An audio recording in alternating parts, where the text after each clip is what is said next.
Good evening ate Kuya Bunso. Dito kami ngayon sa Pangasinan sa tinatawag lang 100 Island. So kung makikita nyo ate Kuya Bunso, napaganda po yung park nila dito bago kami pumasok sa 100 Island. So ito po yung pakikita ko lang sa inyo ate Kuya Bunso, yung view nila dito. Makikita nyo lahat ng mga kahoy dito, may mga ilaw. So yan po, lahat ng mga kahoy ito may mga ilaw, napagandang tingnan sa gabi. Anyway, first time ko rin nakapunta dito sa 100 Island sa Pangasinan. So yan po, napaganda po yung tanawin dito sa gabi dahil yung mga kahoy dito nilagyan nila ng mga ilaw. So parang nanatiling Pasko dito sa 100 Island sa Pangasinan. So yun po ate Kuya Bunso, makikita nyo. Ayan. So yun po yung mga kahoy na yan. Ayan. So yan, makikita nyo ate Kuya Bunso na napakagandang tingnan sa gabi dito sa Pangasinan sa 100 Island. So ngayon papasok na kami sa looban. So makikita nyo yung mga ilaw nila, nandyan po yung marking nila na may nakalagay doon 2025 100 Island. So doon po sa unahan dagat, tapos ya may mga ano rin doon, mga boating, pwede kayong sumakay sa bangka, parang bangka. Mamaya baka makapunta tayo dito, makita po nyo ate Kuya Bunso. So po dito sa time check po tayo, nasa mga alas 8 na po ng gabi dito. So tapos na kami maghapunan, so titingnan natin doon sa looban. So makita nyo yan, paligid na yan. Diyan po banda yung 100 Island, sa unahan na po yan ay dagat po. So tuloy-tuloy tayo ate Kuya Bunso para makita nyo doon yung marking nila na may pangalan na 100 Island. So ang dami namin inikutan kanina galing Cavite. Research nag-ano kami, dumaan kami sa Pampanga, Bataan, tapos nag-Sambales kami, from Sambales to Pangasinan. Yung ito dito nga kami sa napag-isipan namin na pumunta dito sa 100 Island. So yan, ikotin ko lang yung camera natin ate Kuya Bunso. Yan, napakaganda. So yan, yung mga kahoy na sa unahan, may mga ilaw. So yan. Alright, tuloy-tuloy tayo ate Kuya Bunso. So dito medyo maliwanag na, kita ninyo yung mukha ko. So nag-ikot-ikot kami dito na parang park nila, yung park. So ito na nga mga ate Kuya Bunso, tanaw na natin yung 2025 na marking nila sa 100 Island. So yun po, ayan po sa unahan, lalapitan po natin maya yan. Okay, palapit na lang po tayo para makita nyo ng malinaw, ng malapitan. Alright. So ulitin ko sa mga kuya ate at saka bunso, gusto nyo mamasyal dito sa Pangasinan sa 100 Island, sulit po dito kung makapunta ka dito, lalong lalo sa gabi. Makikita nyo yung magagandang tanawin, magagandang ilaw sa gabi na nilagay nila dito sa buong park na to. So malapit na tayo sa sinasabi ko sa inyo na marking nila, yung arko nila na nakalagay ito 2025 100 Island. So yan, pakita ko sa inyo ate Kuya Bunso, malapit na tayo, ipakita ko sa inyo yung sinasabi ko sa inyo na arko nila dito.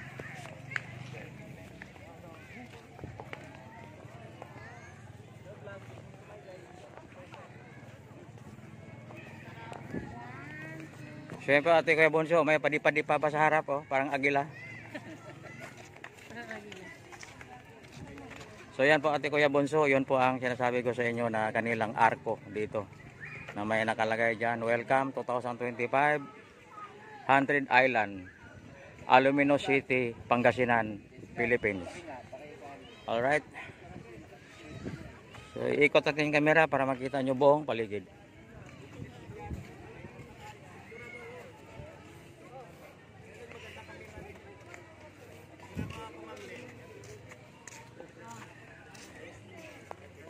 So ayan, dito sa arko na to, maraming nagpa-picture. Para souvenir lang na sila ay nakapunta dito sa Alumino City, Pangasinan sa 100 Island.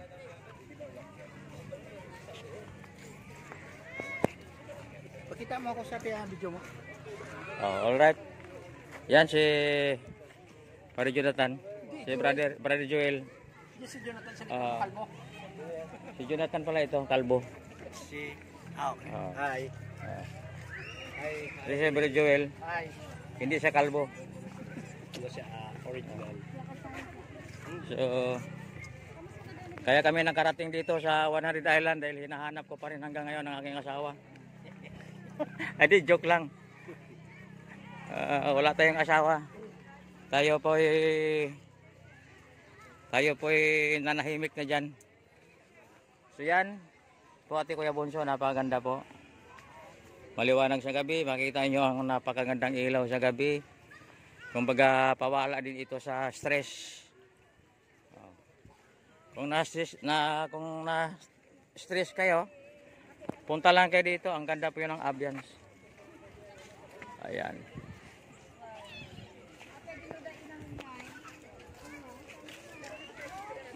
So ito po yung paligid ng 100 Island. So yan po, may mga park dyan, may mga upuan, marami diyang nakaupo-upo. Meron diyang nakaupo na mga lovers in the wind. Kaya napaganda po yung park. Yan, puno ng ilaw. Kumbaga parang maisip mo dito na Pasko pa rin. Dahil punong-puno ng ilaw. Right? So yun po sa unahan, yun po yung dagat. Yun. Doon yung dagat na yun. So dito sa likod, ito po yung arko na sa likod. Subukan natin yung pupunta doon sa dagat. Pero madilim. Bawal at na magboating sa gabi dito. Dahil madilim yung dalampasigan nila. Pero para makita niyo, puntahan natin yung dagat. So ito yung entrance ng dagat. Dito sa likod ko may mga foreigner sumusunod sa akin. Mga Australiana.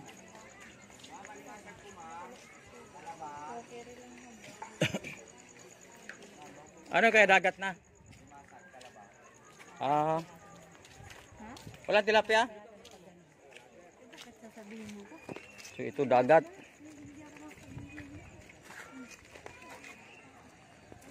So ito na po ate Kuya Bonso yung dagat. Oh yan. Ito yung hagdan nila kung gusto mo magboating, yung boat nila. Ayan. Yun ang bangka lang malaki. Kaya yan 40 katao. Madilim dito. Baka may pating niya, malalim ang dagat.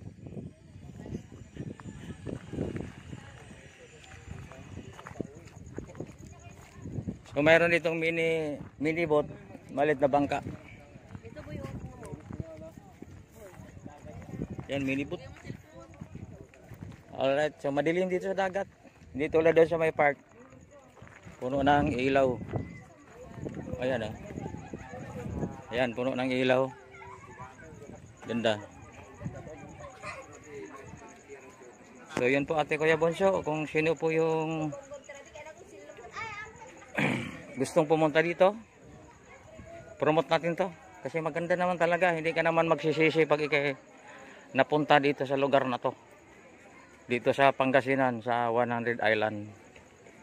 So yan, napakaganda. So makita mo yung mga pamilya dito na dito sila nagdi-dinner. Ayan oh. Saka yung iba oh, yun. Mga pamilya nagdi-dinner. So may iba diyan na mga lovers in the wind. Dito rin sila nag-relax. Ang ganda naman talaga, makarelax ka. Makarelax ka dahil napakaganda po yung lugar. Alright.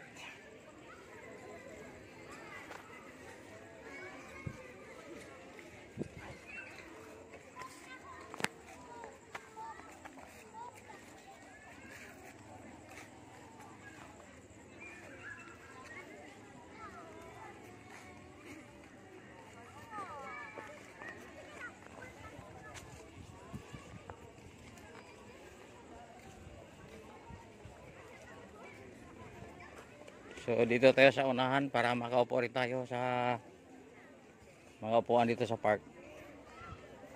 Kaso lang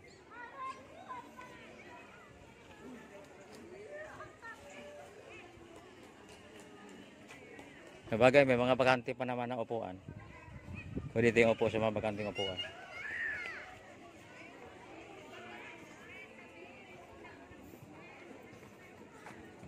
So ito nga pala Ate Kuya Bunso, dito sa baba may mga nilagay sila dito na stainless yan na may design. Ayan.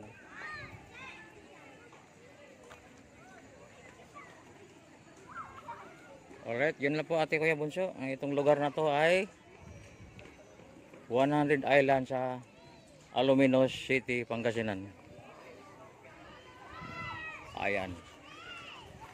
Ayan. Ayan.